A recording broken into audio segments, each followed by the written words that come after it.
Assalamualaikum warahmatullahi wabarakatuh. Perkenalkan, nama saya Nurul Rahman dari semester 3. Di sini saya akan menjelaskan tentang masyarakat hukum, subjek hukum, dan peranan hukum.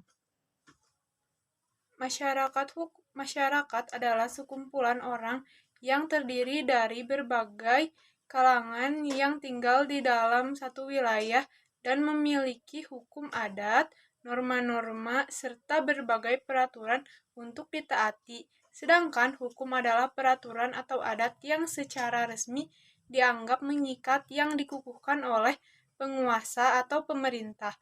Hukum juga meliputi aturan berupa undang-undang serta peraturan terkait, kaidah dalam masyarakat, dan keputusan yang ditetapkan oleh penegak hukum. Jadi, masyarakat hukum adalah sekumpulan orang yang tinggal dalam satu wilayah dan memiliki peraturan atau adat yang secara resmi mengikat.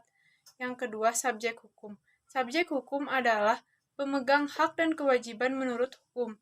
Dalam kehidupan sehari-hari yang menjadi subjek hukum dalam sistem hukum Indonesia yang sudah barang tentu berdasar dari sistem hukum Belanda, ialah individu atau orang, dan badan hukum atau perusahaan, organisasi, atau institusi. Dalam dunia hukum, subjek hukum dapat diartikan sebagai pembawa hak, yakni manusia dan badan hukum.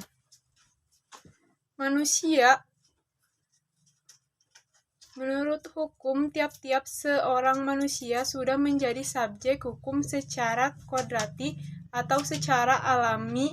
Anak-anak serta balita pun sudah dianggap sebagai subjek hukum. Manusia dianggap sebagai hak mulai ia dilahirkan sampai dengan ia meninggal dunia. Bahkan bayi yang masih berada dalam kandungan pun bisa dianggap sebagai subjek hukum bila terdapat urusan atau kepentingan yang menghendakinya. Namun, ada beberapa golongan yang oleh hukum dipandang sebagai subjek hukum yang tidak cakap hukum. Maka, dalam melakukan perbuatan hukum, mereka harus diwakili atau dibantu oleh orang lain, seperti anak yang masih di bawah umur, belum dewasa atau belum menikah, dan orang yang berada dalam pengampunan seperti orang yang sakit, ingatan, pemabuk, pemboros. Badan hukum adalah suatu badan yang terdiri dari kumpulan orang yang diberi status oleh hukum sehingga mempunyai hak dan kewajiban.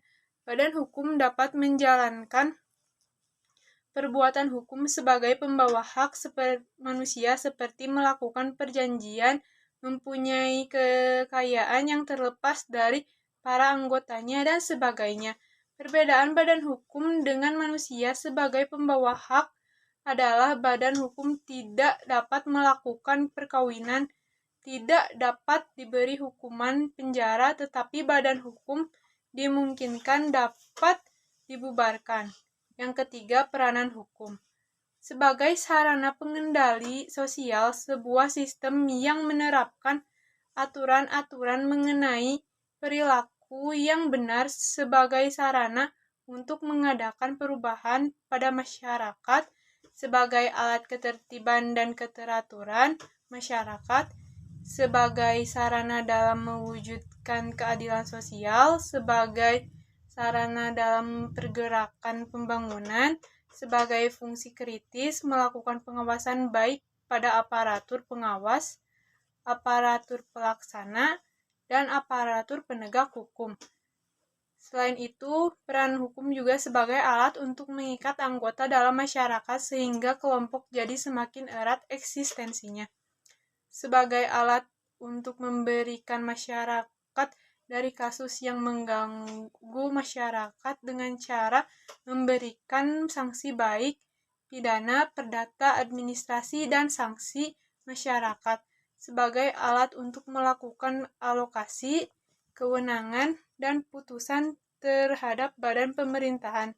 Sebagai alat stimulasi sosial, hukum bukan alat yang hanya digunakan untuk mengontrol masyarakat, namun juga meletakkan dasar-dasar hukum yang bisa menstimulasi dan memfasilitasi interaksi di antara masyarakat dan tertib dan adil. Sekian dari saya. Wassalamualaikum warahmatullahi wabarakatuh.